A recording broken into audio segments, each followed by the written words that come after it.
लिया।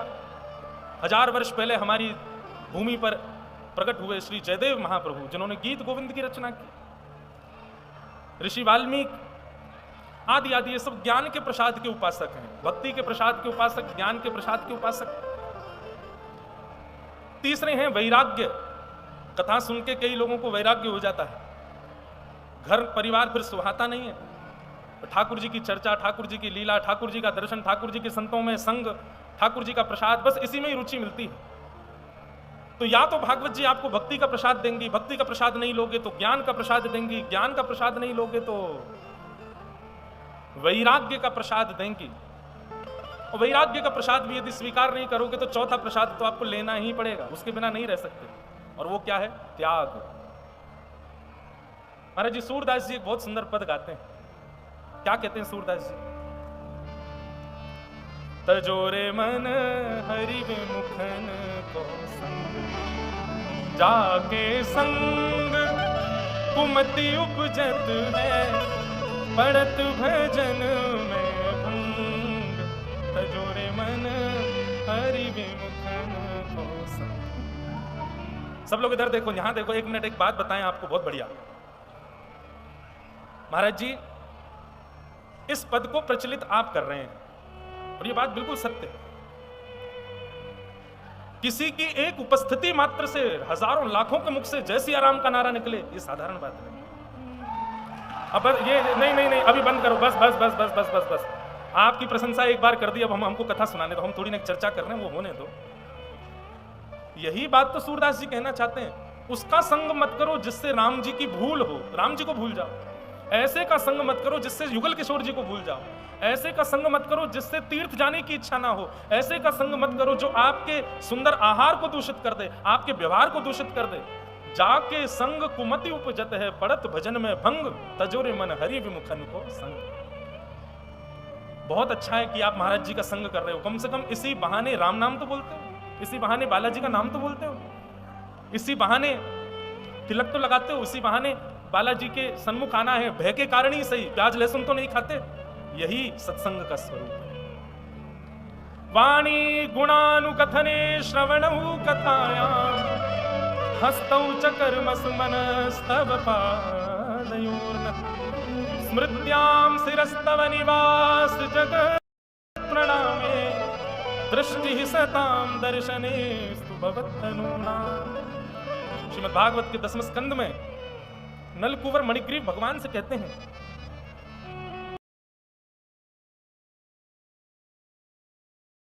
ठाकुर जो गए तो, लेकिन आप हमारे ऊपर बोले भवत तनु नाम, आप अपने तनु यानी कि अपने पुत्र, उनकी संगति हमको देना। भगवान बोले मेरे पुत्र कौन?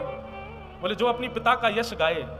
आपके कथाकार ये सब आपके पुत्र हैं भगवान, आपकी कथा सुनाने वाले, आपका सत्संग करने वाले, आपकी सुंदर सुंदर लीलाओं को सुनाने, ये सब आपके पुत्र हैं, इनका हमको संग मिल जाए। भगवान बोले हमारा संग नहीं चाहिए, कथाकारों का संग चाहिए, हमारा संग नहीं चाहिए। क्यों? नलकुंवर मणिग्रीव बहुत सुंदर बात कहते हैं। दोनों कहते हैं, बोले भगवान आप दर्शन दोगे ना तो केवल आंखों को दिखोगे, लेकिन आपकी सुंदर कथा सुनाने वाले तो रोम रोम को आपका दर्शन करा देते हैं भगवान, रोम रोम को आपका स्पर्श करा देते हैं। अच्छा एक बात बताओ, सुनो। महाराज जी कथा कहते हैं, सही बताना। अब यहां हम जो बात कहने जा रहे हैं वो छोटी लगेगी, लेकिन फिर भी हम कहना तो ये चाहते हैं कि बताओ कथा सुनकर रोए खड़े होते हैं कि नहीं? अब यहां तो पूरे ही खड़े हो जाते हो, तो रोओं की क्या कहें। ये रोंगटे खड़े होने का मतलब क्या है? रोंगटे खड़े होने का मतलब रोम रोम होऊं मैं तो श्रवण मयी रे।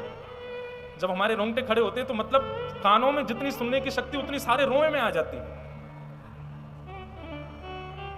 भगवान के भक्त कहते हैं कि ठाकुर जी आप प्रकट होते हो तो केवल 2 नेत्रों को दिखते हो, लेकिन आपके कथाकार तो प्रत्येक रों को आपका दर्शन करा देते हैं। इसलिए कृपा करना हमारे जीवन में आपकी कथा गाने वाले आपके पुत्र, ये सब कथा वक्ता आपके पुत्र हमारे जीवन में आ जाए ना। भवत तनूना। तो भैया भागवत में 4 चीजें मिलेंगी। भक्ति का प्रसाद भ, ग से ज्ञान का प्रसाद, व से वैराग्य का प्रसाद और त से त्याग का प्रसाद।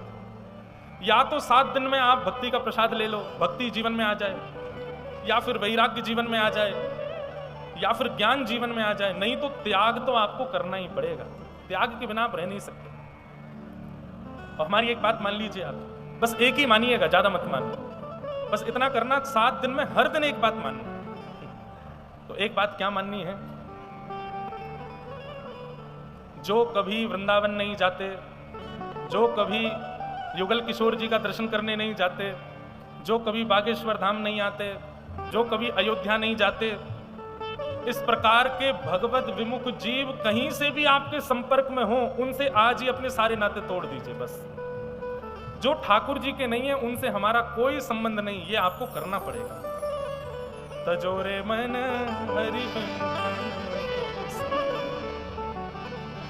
कहा होत पे पान कराए, विष नहीं तजत भुजंग। सूरदास कारी कामर पे, सूरदास कारी कामर पे, चढ़े ना दूजो रंग। तजोरे मन हरि विमुख। अपने फोन में, अपने इंस्टाग्राम में, अपने फेसबुक पे, अपने व्हाट्सएप पे उन सब लोगों को ब्लॉक मार दो जो राम जी के नहीं है, जो कभी ठाकुर जी की कथा नहीं सुनते। महाराज जी एक नारा देते क्या? जो राम का नहीं वो किसी काम का नहीं है। तो ये नारेबाजी से काम नहीं चलेगा। कथा के बाद अपने अपने फोन निकालना। कभी महाराज जी की वीडियो शेयर करते हैं, बदले में कभी जय सिया राम लिख के जिसने नहीं भेजा उसको ब्लॉक मारो। आज बोले राम जी का नहीं है, आज से ही शुरू करो। तजोरे मन हरि विमुखन को संग। आप विश्वास मानिए, जिस दिन आप हरि विमुख व्यक्ति का त्याग कर देंगे, उसी दिन हनुमान जी आपको स्वीकार कर लेंगे। अभी तक स्वीकारीकरण हुआ क्यों नहीं है? भैया लंका में लंकापति रावण तब तक सुरक्षित था जब तक विभीषण जी पास थे।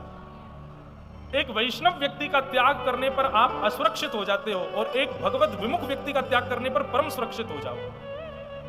इसलिए कुछ सूत्र हैं, इनको ध्यान से सुनिए। भक्ति, ज्ञान, वैराग्य और त्याग, ये 4 बातें भागवत में।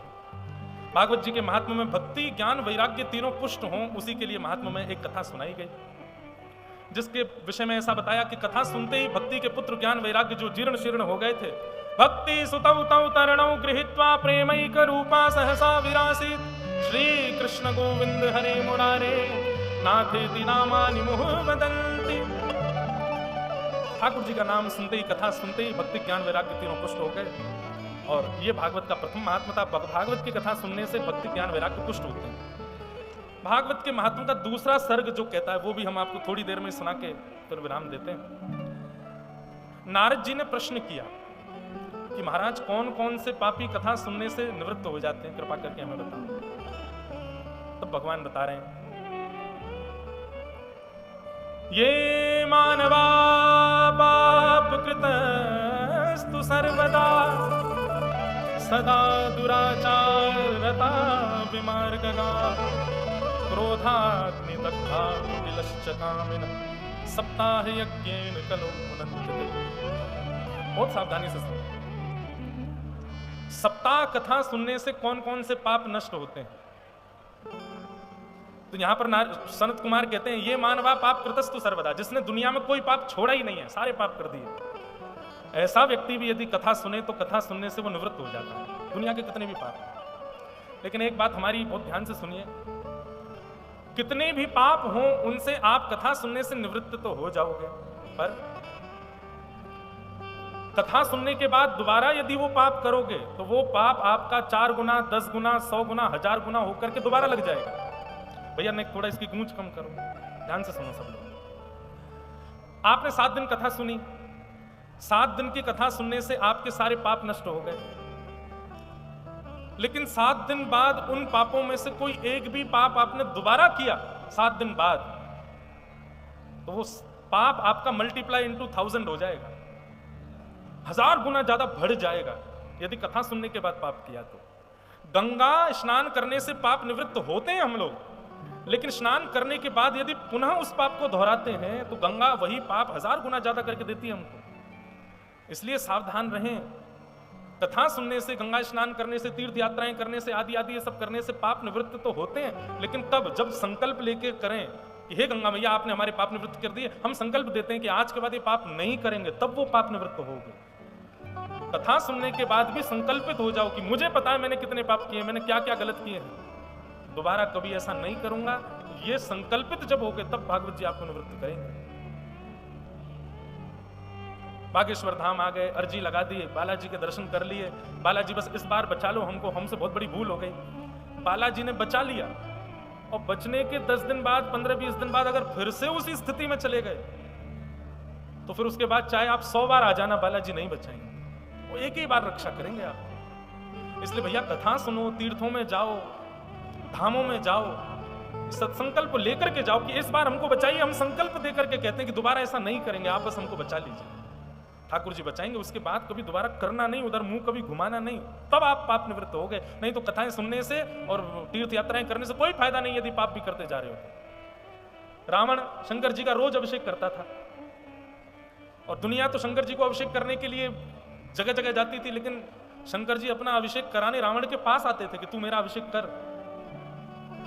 नित्य अभिषेक करता था, वेद आदि सबके श्लोक उसको कंठस्थ याद थे, संस्कृत बोलता था, ब्राह्मण कुल में जन्मा, पुलस्त ऋषि के खानदान में, लेकिन इतनी सब पवित्र स्थिति होने के बाद भी वो रहा रावण ही, क्योंकि अपना स्वभाव नहीं बदला, अपनी क्रियाएं नहीं बदली। इसलिए भैया धाम आओ, कथा सुनो, कहीं भी जाओ, संकल्पित हो जाओ कि हम ऐसा नहीं करेंगे, तब वो सब कृपाएं आपके ऊपर कृपा करेंगी, नहीं तो उनका कोई लाभ नहीं होगा। इस प्रकार बताते हुए कहा कि भैया यदि माता पिता से भी द्वेष करता है बालक और वो कथा सुनने लग जाए तो वो भी मुक्त हो जाता है। नारद जी महाराज बोले आपकी बात मुझे समझ नहीं आई। तब सनत कुमारों ने धुंधुकारी नाम के एक दुष्ट बालक की कथा सुनाई। आत्मदेव के कोई संतान नहीं थी, संत की कृपा से एक फल मिला, वो फल भी गैया को दे दिया। पत्नी ने अपनी सहेली के बच्चे को अपना बता दिया, वही धुंधुकारी, और गैया के गर्भ से जो बालक जन्म लिया उसका नाम गोकर्ण। बालक का नाम कैसा रखा जाता है उससे भी बालक का जीवन परिवर्तित होता है। इसलिए नामकरण संस्कार हमारे हिंदू वैदिक सनातन धर्म में संस्कार। हमारे महाराज जी ने बहुत सुंदर एक ग्रंथ लिखा है और इतनी सुंदर किताब लिखी है, सनातन धर्म क्या है, और इतने सूक्ष्म शब्दों में महाराज जी बैठे हैं। मैं बागेश्वर धाम में इसलिए नहीं, हम आपको खोल के दिखाते हैं, हमने कई सारे विषय तो हाईलाइट कर रखे हैं, कौन कौन सी चीजें बढ़िया हैं कथा में कहने योग्य। देखो महाराज जी, होमवर्क हमारा पूरा है, बहुत सुंदर सुंदर विषय हैं। संस्कारों पर भी खूब प्रकाश डाला है। भैया क्या कर रहे हो, नहीं ठीक करो इसको। तो संस्कार, संस्कारों से हमारे स्वभाव का निर्माण होता है। विदेशों में जो लोग होते हैं उनका प्रभाव तो हो जाता है, लेकिन स्वभाव का सृजन नहीं कर पाते क्योंकि संस्कार नहीं है वहां पर। नामकरण संस्कार उसके विषय में बताया, तो नाम रखा गया धुंधुकारी। धुंधुकारी जैसा नाम वैसा उसका स्वभाव हो गया। बड़े होकर के माता पिता पर आक्षेप करने लगा। एक दिन पुत्र से दुखी होकर के आत्मदेव जी वन में गए, तब गोकर्ण जी ने उनको ज्ञान उपदेश किया। हमारे पूज्य पिताजी महाराज के गुरुदेव महाराज जी अनंत श्री विभूषित श्री रामानुज प्रपन्नाचार्य गुरु जी, आप उनके पिछले वैकुंठ उत्सव में जगत गुरु जी की कथा हुई थी, हर वर्ष कथा होती है। भागवत की चलती फिरती साक्षात प्रतिमूर्ति। वे अपनी एक टीका में लिखते हैं कि गोकर्ण जी ने जो ये 2 श्लोक अपने पिताजी को कहे हैं ना, ये संपूर्ण 18,000 श्लोकों का सार है। ये 2 श्लोक की भागवत है। इतनी सुंदर बात कहते हैं, यदि आप 10 मिनट शांति से सुने तो इतना सुंदर गुरुदेव का कथन है इन दोनों श्लोकों पर।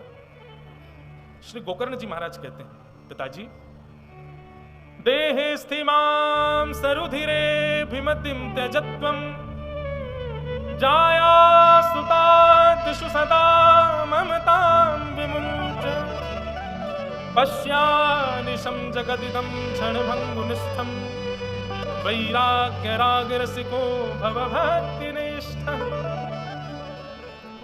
गोकर्ण जी महाराज कहते हैं, पिताजी व्यक्ति को दुख देने वाले केवल 2 ही साधन है संसार में। हम केवल 2 ही चीजों से दुखी होते हैं। क्या? बोले पहली अहमता और दूसरी ममता। ये 2 ही दुख के कारण हैं। यदि इन दोनों से व्यक्ति निवृत्त हो जाए, अहमत्व और ममत्व, उस व्यक्ति को संसार में कोई दुखी नहीं कर सकता। बहुत ध्यान से सुनिएगा सब लोग। अहमत्व सदा खुद में होता है और ममत्व सदा अपनों में होता है, और ये 2 ही दुख के कारण हैं। पहला दुख का कारण अहमत्व, अपने ऊपर किया गया अभिमान। संसार में सबसे ज्यादा दुखी वही है जिसको सम्मान की बहुत इच्छा है। सबसे ज्यादा अपमान भी उसी का होता है जिसको सम्मान की बहुत भूख होती है, मेरा सम्मान हो। लेकिन हमारे वृंदावन शतक में कहते हैं सम्मानम कलयाति घोर गरलम नीचपुमानम शुभा। इस कलयुग में यदि विष कोई है तो वो विष है सम्मान। सम्मान से जितना बच लोगे उतने बढ़िया। और जो सम्मान का आदी हो जाए, कोई सम्मान करे उससे तो आप बच नहीं सकते। आपके चित्त में सम्मान पाने की इच्छा नहीं होनी चाहिए, मेरा सम्मान हो। दुख का कारण बनेगा वो अहमत्व। ये अपने ऊपर जो हम लोग अहंकार करते हैं, ये पहला दुख का कारण है। बिंदु जी महाराज जी के बड़े प्रिय प्रिय कवि हैं।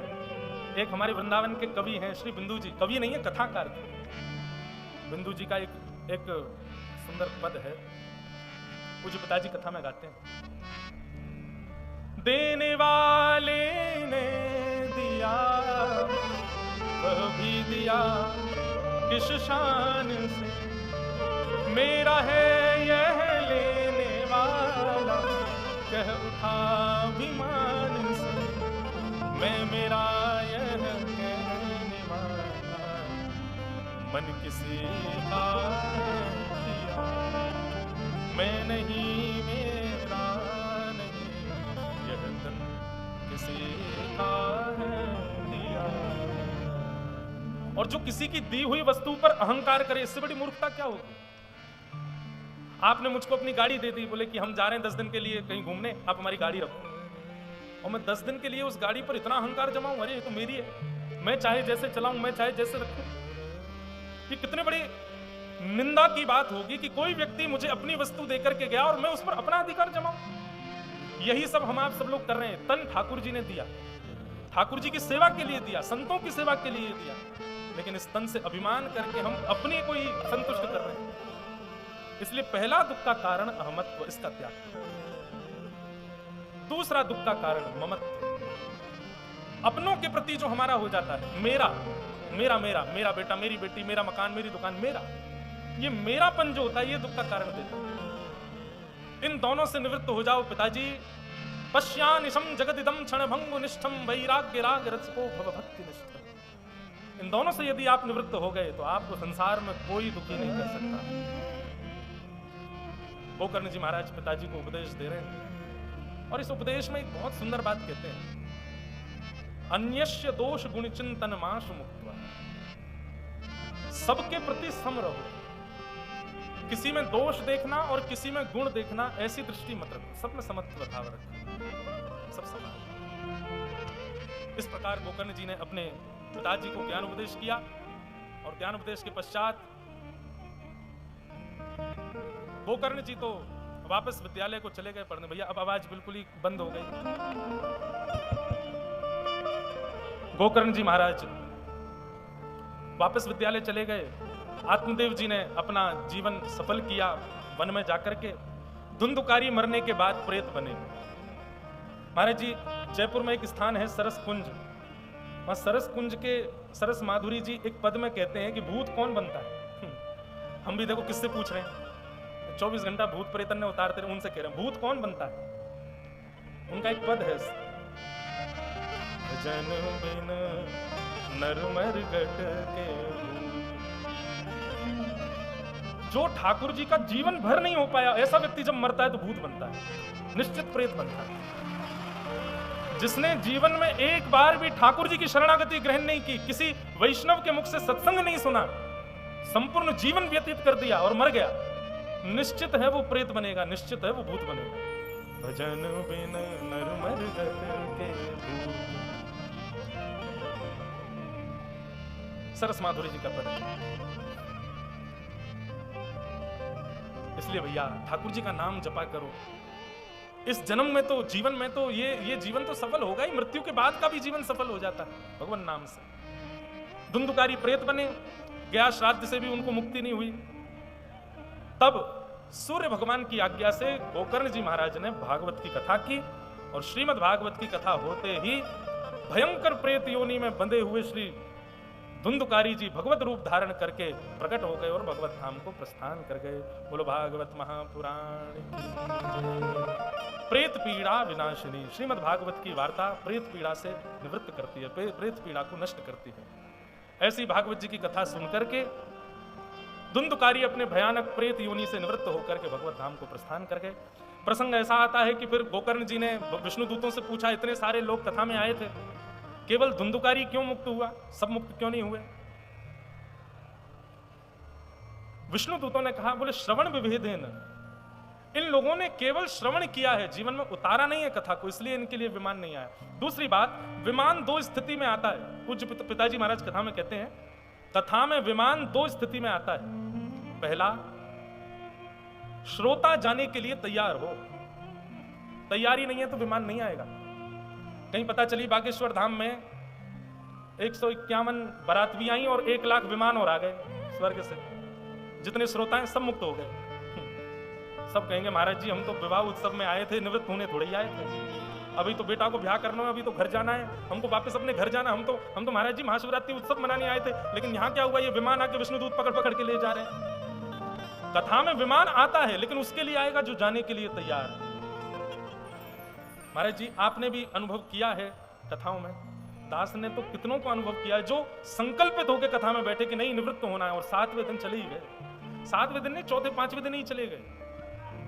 कितनी बार कथाओं में ऐसा हुआ। बद्रीनाथ में एक बार महाराज जी कथा थी, तो यजमान परिवार के पुरोहित जी 4थे दिन कथा में भीष्म स्तुति चल रही थी, पता नहीं उनको क्या भाव आया, और कथा के बाद में मंच से हम उतरे तो रो रहे थे। मैंने कहा पंडित जी आप ऐसे क्यों? बोले महाराज जी बस अब इच्छा है, जैसे भीष्म पितामह को शेष शैया पर दर्शन हो गए और वो चले गए, ऐसे ही मैं भी अपनी शयन शैया पर लेटे लेटे ठाकुर जी को देखूं चला जाऊं। मैंने कहा भैया ऐसी बात मत करो।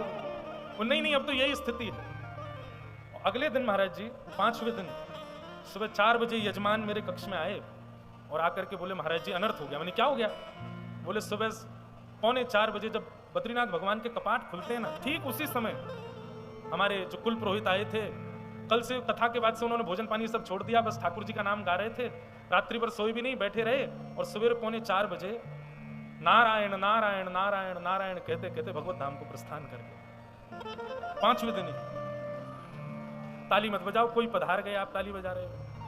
हम एक बात कह रहे हैं, संकल्पित होकर यदि कोई कथा में बैठ जाए तो निश्चित है विमान आ जाएगा उसको लेने के लिए। और विमान दूसरी स्थिति में कब आता है? केवल संकल्पित होने से काम नहीं चलेगा। व्यास जी ने जो जो कथा में सुनाया वह भी जीवन में उतारेंगे नहीं, अपनी दिनचर्या में व्यवहार में लाएंगे, तभी विमान आएगा, नहीं तो विमान नहीं आएगा। नहीं तो ऐसे तो जीवन से दुखी लोग 7 दिन कथा में आ जाएंगे, बोले हमें जीना ही नहीं है, फांसी लगा के मरे, उससे बढ़िया तो यही संकल्प ले लेते हैं 7 दिन बाद विमान आ जाए। सबके लिए ऐसे नहीं आएगा विमान। कथा जीवन में उतार करके संकल्पित लोग निश्चित विमान आएगा। ये 2 बातें बताई गई। फिर इस प्रकार आगे फिर से कथा की धुंधकारी जी ने, और जितने श्रोता थे सब विमान में बैठ करके भगवत धाम को प्रस्थान कर गए।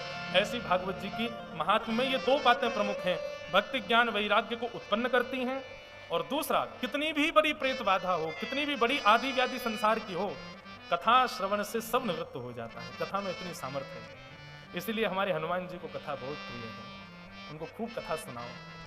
हमारे महाराज जी चाहें तो केवल दरबार करके भी हनुमान जी का यश कर सकते हैं, लेकिन इतनी अच्छी बात लगती है महाराज जी कहीं भी जाते हैं 3 दिन 4 दिन की कथा करेंगे, दरबार केवल 1 ही दिन लगाएंगे। बोले जिसके पीछे तुम भाग रहे हो वो केवल 1 दिन लगेगा, बाकी तो उसके बहाने कथा सुनो, क्योंकि हनुमान जी को वो ज्यादा प्रिय। अच्छा एक बात और लगती है कि दरबार तो इंजेक्शन है, कथा परहेज है, बिना परहेज के इंजेक्शन भी काम नहीं करे। अब आपको शुगर हो गई है और शुगर का पेशेंट डॉक्टर के पास जाए, बोले शुगर बढ़ गई महाराज 450, तुरंत इंजेक्शन लगा दिया। डॉक्टर कहेगा कि भैया नित्य ये दवाई लिया करो, या फिर इंजेक्शन पेट में लगाते हमारे शुगर के पेशेंट। लेकिन इंजेक्शन तो मिल गया, फिर भी वो राज कचौड़ी खावे, गुलाब जामुन खावे, राजभोग खावे, घेवर से मनी ना भरे, शुगर लाभकारी होगी चाहे कितना भी इंजेक्शन लगाए। तो ठीक वैसे ही भैया कथा तो परहेज है। यहाँ बताई गई बातें ये सब जीवन में परहेज के रूप में लानी पड़ेंगी, तभी दरबार, तभी इस प्रकार की महाराज जी के द्वारा बताई गई जो क्रियाएं हैं वो तभी लाभकारी होंगी। इसलिए कथा आवश्यक है। ऐसी भागवत जी के महात्मा को हम बारंबार प्रणाम करते हैं, बारंबार वंदन करते हैं। महाराज जी की आज्ञा से महाराज जी हमारे 7 निधि हैं वृंदावन के, हम लगभग कथा के विश्राम में 7 निधियों को प्रणाम करते हैं, जिनमें से एक निधि आपके पन्ना में विराजमान है, श्री युगल किशोर जी। तो ये पद है वृंदावन रसामृत का। इसमें 7 निधियों को प्रणाम किया गया, और 7 निधियों को किसने प्रकट किया, उन आचार्यों को प्रणाम किया गया। तो हम नित्य जब तक कथा में रहेंगे यहाँ 7 दिन प्रयास करेंगे कि विश्राम में इस पद को गा करके हनुमान जी को आनंदित करेंगे। अब एक बात और सुनो, वैसे है तो ये बागेश्वर धाम, पर भागवत जी हो रही है, यज्ञ भी चल रहा है, 151 कन्याओं का विवाह भी होगा, ये सब तो है ही। पर आप देखो यहाँ से सबसे ज्यादा आने वालों की संख्या व्यास मंच पर वृंदावन की ज्यादा है। तो वृंदावन बागेश्वर धाम मिलन महोत्सव, वृंदावन और बागेश्वर धाम का भी मिलन हो रहा है। हमारे हनुमान जी का इतना बढ़िया उत्सव चल रहा है, तो यही मानो कि इस पद से 7 निधि यहाँ प्रकट हो रहे हैं। आओ सब लोग मेरे साथ गाना, और हर पंक्ति में एक निधि का नाम आएगा, उनको प्रणाम करना। श्यामा हृदय कमल सो प्रगट्यो, श्यामा हृदय कमल सो प्रगट्यो, श्री राधा हृदय कमल सो प्रगट्यो, श्री राधा हृदय कमल सो प्रगट्यो, और श्याम हृदय वृंदावन प्यारो वृंदावन, वृंदावन प्यारो वृंदावन, श्री वृंदावन मेरो वृंदावन। श्री वृंदावन मेरो वृंदावन। प्रथम ठाकुर जी, सब सुख सागर रूप उजागर, रहे वृंदावन सब सुख सागर रूप उजागर, रहे वृंदावन हाँ प्यारो रहे वृंदावन ओ प्यारो रहे वृंदावन प्यारो रहे वृंदावन ओ प्यारो रहे वृंदावन। रूप गोस्वामी प्रकट कियो जहाँ, रूप गोस्वामी प्रकट कियो जहाँ, रूप गोस्वामी प्रकट कियो जहाँ, रूप गोस्वामी प्रकट कियो राधा गोविंद रूप निधान, वृंदावन प्यारो वृंदावन, वृंदावन प्यारो वृंदावन, हे श्री वृंदावन मेरो वृंदावन। श्री वृंदावन मेरो वृंदावन। रूप गोस्वामी प्रकट कियो जहाँ, रूप गोस्वामी प्रकट कियो राधा गोविंद रूप निधान, वृंदावन प्यारो वृंदावन, वृंदावन प्यारो वृंदावन, हे श्री वृंदावन मेरो वृंदावन। श्री वृंदावन मेरो वृंदावन। नारायण जी, केवल ठाकुर जी को नाम लोगे तो ठाकुर जी प्रसन्न होंगे, किशोरी जी को नाम लोगे तो हमारी राधा रानी प्रसन्न होंगे, लेकिन वृंदावन को नाम लोगे तो ठाकुर जी भी, किशोरी जी भी, यमुना जी भी, गोवर्धन नाथ जी भी, ब्रज के सब संत सब प्रसन्न रह जाएंगे। इसलिए वृंदावन नाम नहीं है, वृंदावन शहर नहीं है, वृंदावन स्थान नहीं है, वृंदावन स्वयं भगवत प्राप्ति का एक मंत्र है। खूब जपो वृंदावन प्यारो वृंदावन, वृंदावन प्यारो वृंदावन, श्री वृंदावन मेरो वृंदावन। ओ वृंदावन मेरो अब दूसरे ठाकुर जी, विहरत निस दिन कुंज गलिन में, ब्रजजन मन सुखना, विहरत निश दिन कुंज गलिन में, ब्रजजन मन सुखना। मदन मोहन को रूप निरखते, मदन मोहन को रूप निरखते, श्री मदन मोहन को रूप निरखते, मदन मोहन को रूप निरखते, सनातन बलि बलिदान, वृंदावन प्यारो वृंदावन, वृंदावन मेरो वृंदावन, वृंदावन प्यारो वृंदावन, ओ वृंदावन प्यारो वृंदावन, मदन मोहन को रूप निरखते, मदन मोहन को रूप निरखते, सनातन बलि बलिदान, वृंदावन प्यारो वृंदावन।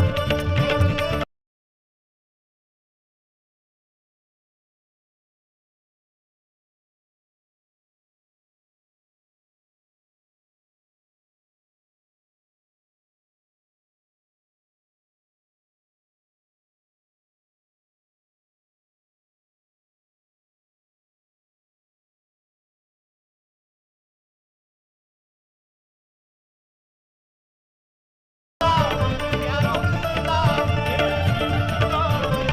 वृंदावन, वृंदावन मेरो वृंदावन। साथ साथ गिनती करते जाओ। प्रथम ठाकुर जी श्री गोविंद देव जी, दूसरे ठाकुर जी श्री मदन मोहन जी, और तीसरे ठाकुर हैं श्री गोपीनाथ जी। तो गोपीनाथ जी को प्रणाम करो।